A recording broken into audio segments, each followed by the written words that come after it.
Good morning, everybody. It's unbelievable that Thanksgiving was a whole week ago now. I mean, seriously unbelievable. Once again, we're here lighting the candle, talking about a world that works. And we're looking both at evidence for the world is working and evidence for the world can work better and evidence for the world, what would the world look like if it were working. And for you at home viewing this, it seems to have something to do with empowerment. It seems to have something to do with people being able to be in action and to take steps forward, as opposed to being stuck by the world news or stuck by events at home or stuck by this damn virus, you know? So our whole point here is to have fun. These are totally unscripted conversations and they are dialogues. There's no monologuing going on here until I tend to pontificate for a minute or two every once in a while. And at the same time, we're really more interested in what is the way forward? What are we doing here? And how are we going to do it better together? Make sense? So I'm Bill Carell. And if you've watched any of these other podcasts, you know that I convene these little get-togethers. And I've got two guest hosts here today out of the original 5. And that said, we will acknowledge our dear friends, Vanessa and Shelley, who are active in their worlds, making it a better place. So I'd like to introduce my friend Lisa. Lisa, you can say a little bit more about yourself and who you are. And I thought today that unless the two of you, either one of you have a subject? Open to whatever. All right. So today I'm thinking about fellowship and trust. Okay.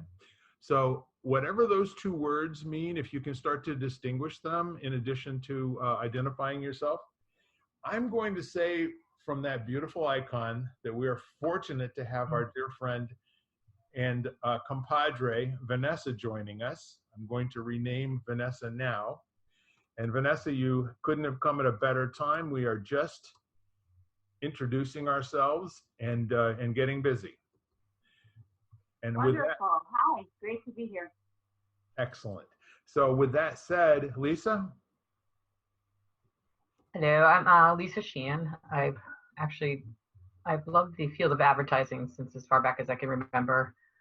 Ended up in the radio industry, and now I've created a conscious living magazine called Epic with a co-publisher, a friend of mine, and that stands for Empowering People, Inspiring Community, which is my outside passions led me to it, and now I have a place to put all my newly found motivation and health and energy healing studies. That's it. Awesome. Any thoughts on fellowship and trust? Oh, yeah, true. But trust is obviously something that's, I think it's kind of like inherently given to us, but easy to lose and then hard to get back once you lose it. And fellowship, I mean, to me, that comes down to community, and I think we've talked about too, like practicing rituals or ceremony together in a regular, in a group that you join, or anyway, to practice anything that's oh my goodness, I can't talk today. Well, it sounds like, what was that senator said when he was talking about the bill on pornography 50 years ago?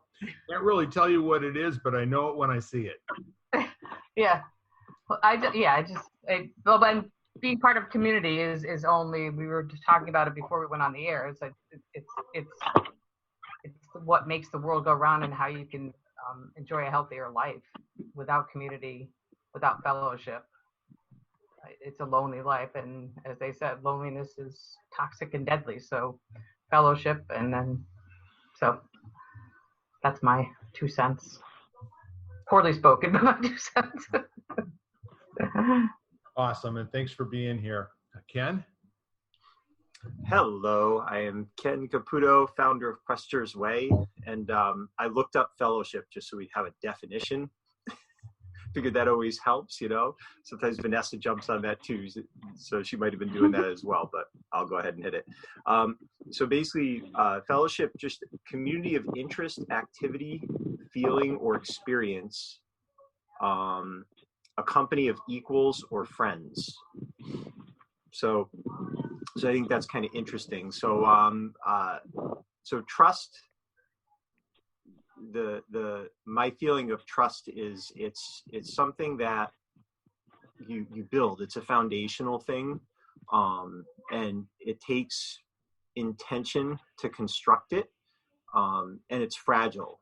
So it takes a long time to build it, and then it falls apart really, really easy, based on how things happen. And the other thing that's kind of interesting, especially looking at the world right now, there's some people have a tendency to extend trust, like, you know, kind of as their first response, and others tend to withhold trust, you know, for longer periods of time. So it's kind of interesting, and I think one of the challenges we're facing right now is a lot of what we believed we could trust, including what's a fact, we have no trust in anymore. So it's going to take some time now to rebuild that. Fellowship is interesting to me because that feels like one of those swords that could cut both ways. You know, it can be good to have people who share your interests and activities. It can also suck you into an echo chamber where you're missing the diversity of views that can lead you into a downward spiral, you know, of, you know, and I've seen that. I know some people right now who are in a tough place, and a lot of that is the fellowship that they've surrounded with themselves aren't giving them any contrasting perspectives that might help them, you know, think in a more healthy and balanced way. So, but on the flip side of it, you know, a good fellowship, creating a good community, like in a business, is an incredibly powerful thing and can be leveraged into a lot of good. That's what I got to start anyway. Interesting. Vanessa, anything to share with us on fellowship and trust? And please introduce yourself. Yeah, sure. Yeah. Hi, everyone. Vanessa S. Lewis. I'm a marketing copywriter and freelance writer. And Bill, is there anything more specific regarding that question? Because I had missed when you originally posed it. I will trust and fellowship and. I will try to recreate the conversation before you came on. It went like this. Does anybody have a topic they'd like to discuss today? No, not really. Well, how about we talk about fellowship and trust, or trust and fellowship? Okay, so that's broad. Okay, so well, that's great. It's funny that Ken said earlier that I might be the one at my computer looking up a topic that I'm not familiar with, which normally I would, doing something a little differently today. I'm actually taking a walk right now as I'm talking to all of you. So if anyone ends up hearing some uncomfortable background noise, let me know and I will take care of that. There are wind, some loud trucks going around. Yeah, we actually can hear the wind, and I'm in mind of Yoko Ono's song. You can hear the wind. Is it distracting from what I'm saying? I'm not bothered by it. Are you two? Nope. Nope. It's good. Excellent. Okay, so bringing a little nature into our conversation here. Perfect. But yeah, so that was good. I was glad he looked that up. Thanks. So, trust. I'll start with that one. That's pretty much agreeing with what Ken and Lisa have said so far. Bill, I don't know if you got a chance to talk yet, but trust is important. I think that we're at a time trust has been very much betrayed. I think most people are questioning. It's one thing to have our own truths, but then to have,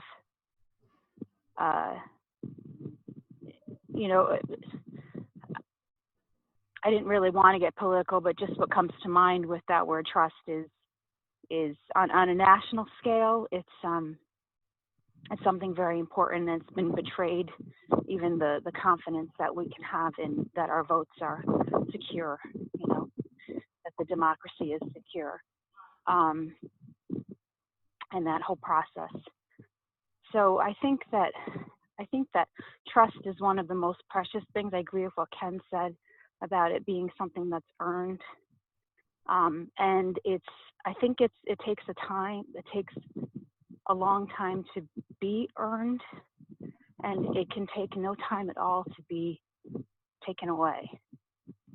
So it's a very, very valuable currency between any kind of relationship, work relationship, personal relationship, and just existing in general. We learn trust very early on from when we're born with our mothers and our fathers. And if that trust is betrayed in some way, even while we're very young, then we start to, we really get we understand the significance of and how important it is to have it in our lives. And I think also we are, as we go through our lives, and as we get older and a little wiser, we're cautious about where to put our trust. And fellowship is a term I really had never used until I joined a church, really, and that word is used a lot. In fact, we have a joke. Fellowship is whenever we all get together, as a church body, as a church family. I think it could apply to any organization, but like I said, in my experience, I haven't really heard that word used, certainly not as often as I have within, the last 5 years since my husband and I joined this particular church. And in fact, we even have one joke, which is called heated fellowship, which is something that even a husband and wife can have, which is when they're together and there's a little bit of tension between the two of them. So whether it's an argument so that's the joke, it's heated fellowship.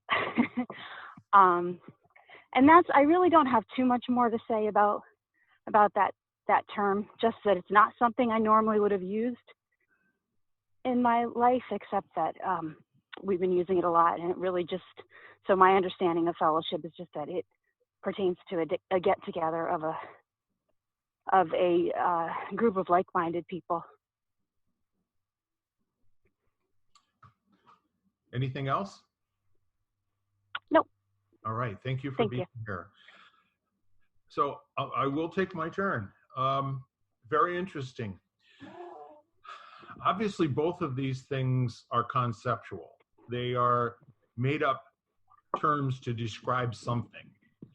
And the idea of trust, and to me, I put trust in the domain of love and gravity, and some of the other things that we've talked about that don't cast a shadow. And we do know that once distinguished and once understood, they can be felt in the body. They can actually cause a felt shift, where trust is present and where trust is not present. So I'm going to take the point of view that trust is present until you notice it's not. I'm going to say in any situation, as long as what you're doing is met in terms of what I like to call a social contract with the rest of the people, that undistinguished group that we go into, each time it's a little bit different. The feelings in our stomach as we look around the room and we see who's there. We try to examine our view of who they are and what they are. And where trust actually gets built is when people speak. If there's a conversation that is what I will use as a conversation that is resonant or is striking a chord with something that elicits a good feeling in you. And I think that, that definition of fellowship that you gave, the first thing that described it was that it is a feeling of something. And so there is actually a response to when either one of these two things is noticeably present. So trust. Social contract is, I'll be good to you, you be good to me. Or, written in psychological terms, I'm okay, you're okay. Until you disprove my theory, that's how I'm going to operate with you. Mm-hmm. So in addition to that, the first time I heard the word fellowship was when I was, I want to say 5.5, 6 years old. I showed up for my first baseball practice, organized baseball practice. The night before, my dad sat me down and said, Bill, tomorrow you're going to go play real baseball. There's no 4 fouls and you're out, okay? There's no over the pump house is a home run, okay? These are the rules of the game. So he's explaining it to me as if I had the capacity. I still recall the conversation, although I had no idea what he was talking about. So when I showed up, the first thing that can you imagine talking to a lot of 5-year-olds? And the first thing out of our coach's mouth was, guys, you're not baseball players, but you're here to make friends and enjoy fellowship. What does that mean? Nobody makes mistakes around here. What that means is all of us are equals on this baseball field. And if anything gets said to anybody, it's to make them better, both as a player and as a human being. So can you imagine somebody saying that to a 5-year-old?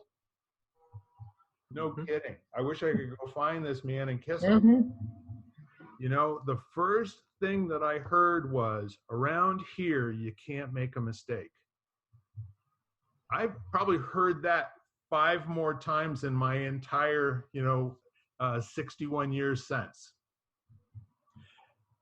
So what's really interesting to me is the whole notion of the feeling. And can you imagine, I think my actual designation in the family was that I was right field rock kicker. Which means, at that age, the ball never came to me out there. So all there was for me to find rocks and kick them, and I kind of wish that my parents had some sort of a camera or been able to make movies of it, because I'm sure it was a sight for them. So the whole thing that I want to presence here is neither one of these things in and of themselves has a good connotation or a bad connotation. They just have utility as tools. They have utilities as identifying them as being present or not being present in a group function. So on to a little bit more about fellowship. Ken, I've actually never heard of a single human being referring to fellowship in a negative connotation. I've always heard that if you hang around with groups of people that are doing bad things or are not out for what's good for the rest of humanity, I've actually not heard that called fellowship. So I thought that was kind of an interesting way to language it. So if I stay with my experience of fellowship now, along with Vanessa, it is the coin of the realm in most of the religious things that I've been involved with. Why do we do this? Well, we go and ask people to give us their hard-earned money because we're stewards of the fellowship that goes on around here. And so we take the fellowship, we turn it into stewardship. This allows things to progress through time and to continue to persist. So in terms of when we look out to what's going on in the world, the political situation, I'm actually noticing a huge missing of trust and fellowship. Had no idea this is where the conversation was going to go when I got started, but the antithesis is true, that we're seeing a lot of clan, migration and attraction, the us against them, and gathering evidence for one side being good and the other side being potentially evil. And although they're probably not saying that much on TV, but that's what they're implying, that whoever would monkey with an election, they have to be bad people. It can't be that they're so zealous, and that their fellowship is so strong that they would do anything for the cause, up to and including breaking the rules. I'm not hearing anybody saying stuff like that. So what I'm wondering is, in the context of where we are this week, a week since Thanksgiving, and I know all of us had lots to be thankful last week.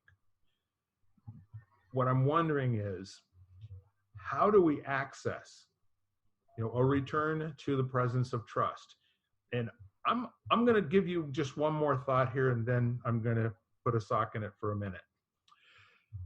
If we think about ice, how do you test whether or not ice is safe to skate on in winter?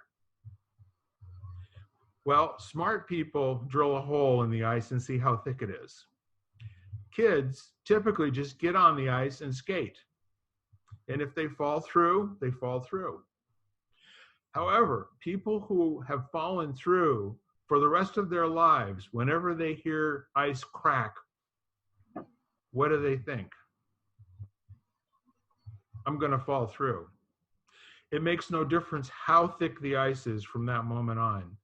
What they are left with is the trust got broken. They had a trust that the ice would be able to support their body, they'd be able to skate on it, and that trust got broken. So what I'm asking is, what sorts of things would have to happen to transform where we are as a culture and as a community to get ourselves back to where you hop on, either drill through the ice and see whether or not it's thick enough, or you hop on the ice and you skate and you don't worry about it. And if that's a goofy metaphor, have fun with your own.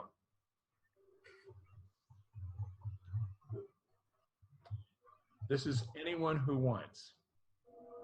Or change the subject. Well, I can speak to just the, my thought with fellowship. It's interesting. I just wrote about this yesterday, actually, one of my blog posts, there's a shadow side, and it's always there. Like, we do this in business a lot. Someone who's very passionate can also become overbearing, so it's recognizing that, a fellowship, a community, they can all be in agreement, but what they're in agreement for can have, it can have constructive or destructive influences. So, if you're talking about politically right now, there are two very polarized fellowships, and they both passionately believe in the direction and the view that they have, and they're just, there's a very tight community that's rallied around that. So, so it's just interesting. We're, humans are tribal. So, when you put a group together, and they start sharing common views and they develop that trust in each other, how that expresses on a larger scale, won't that be interesting to see what that leads to, So, and it strikes me, like, as you were talking about the coach, I've known coaches who in that same position would have said, if you make a mistake, you're going to do a lap. That's how you're going to pay for the mistake you make.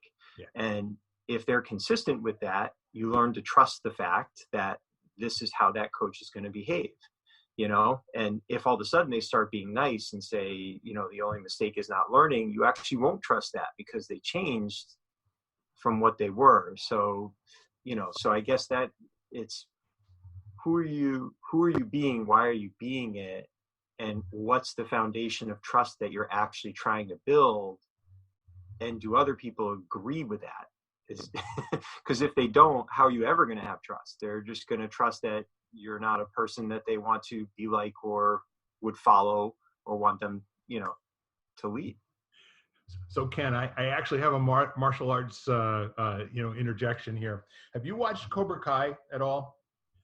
I've seen a little bit of it. Yeah, I watched a couple of the episodes. All right. So those of you who haven't seen Cobra Kai, what this is it's a redo of the Karate Kid, 40 years later or 30 years later, and it's all about how Daniel LaRusso, who has taken his win and his messages from Mr. Miyagi and turned it into a huge consortium of automobile dealerships. And John Lawrence, who went through the rest of his life after being beat up by his sensei Kreese, was a broken man and an alcoholic who decided to reopen a dojo called Cobra Kai because there was a kid that showed up from him who was being bullied at school. The long and the short of it, as you might think, is that Miyagi-Do, which is based on the teachings that Daniel espouses and learned, versus the Cobra Kai dojo. The Cobra Kai dojo is strike first, strike hard, no mercy. Those are the 3 steps.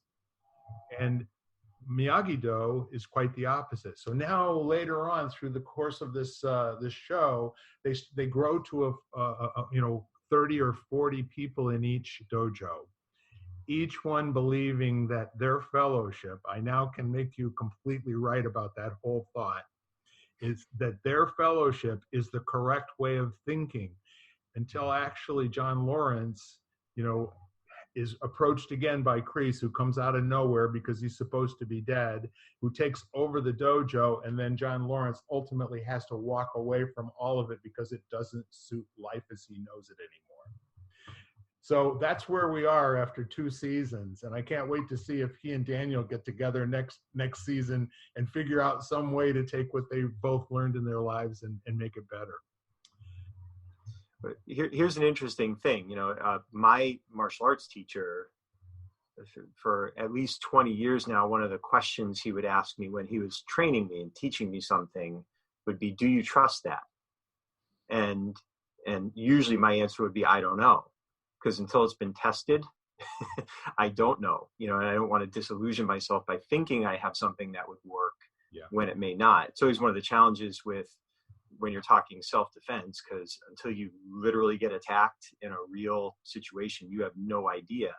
But at the same time, what I always found interesting was the more you learn to trust yourself, your own ability to skillfully and appropriately respond, the stronger you were, whereas, like that whole Karate Kid thing, strike first, strike hard, can be, I'm not sure I trust in my ability to handle this situation without preemptively taking care of it.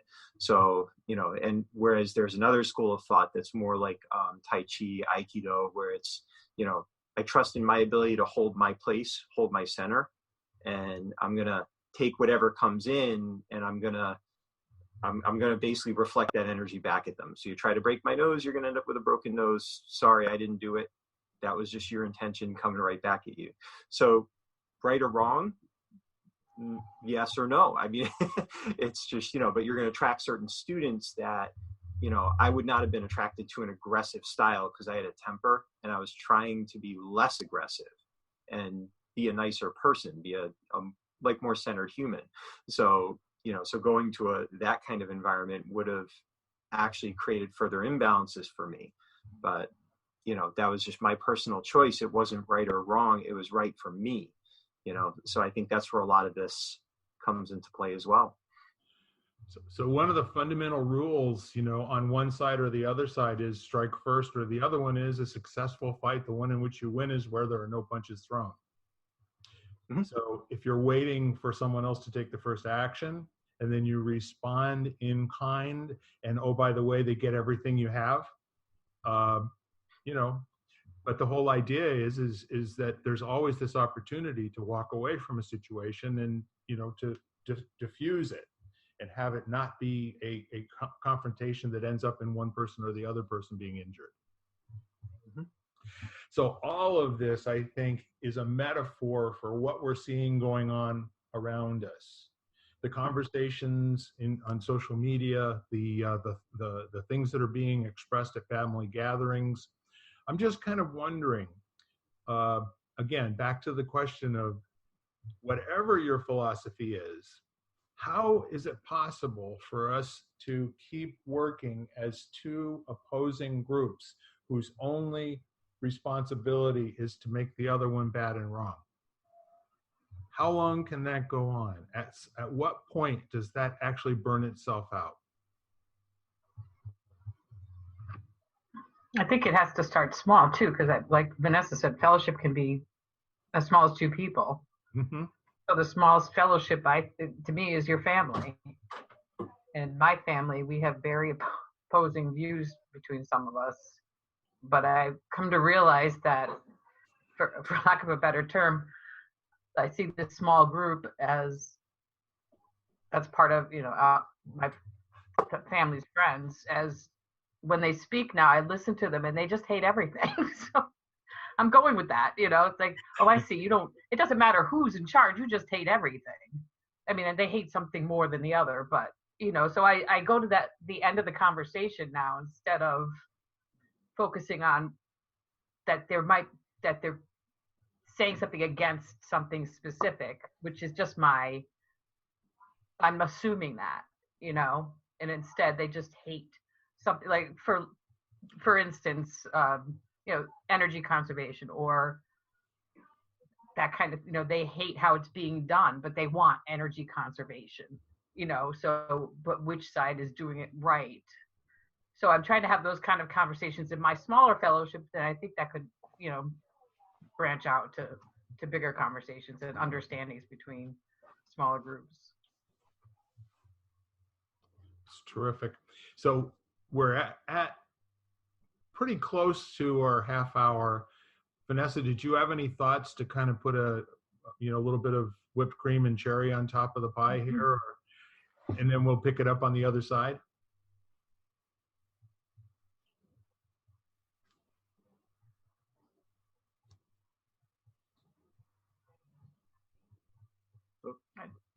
Is she on mute? Can you tell She's not showing up as on mute. No. I was on mute. Ta-da! I was on. All right. I didn't want you guys to hear the big loud trucks, and now I'm where it's nice and quiet again. So, all right. Okay. What I was saying, Bill, was since we're so close to the hour, if it's all right, I can just I'll pick up again with just a few of my thoughts in the next segment. Would that be all right? We will kick off to you on the second half, and you will receive. Okay? And hopefully I'll remember everything I was just going to say. All right. All that said, bye for now, y'all. We'll pick you up on the other side. All right. See you on the other side, everyone. Bye. Bye-bye. Bye. You've been listening to Lighting the Candle, A World That Works, part of the Exvadio Podcast Network. You can hear us at exvadio.com/podcasts, Apple Podcasts app, Google Play, Spotify, iHeartRadio, Stitcher, and wherever you find podcasts.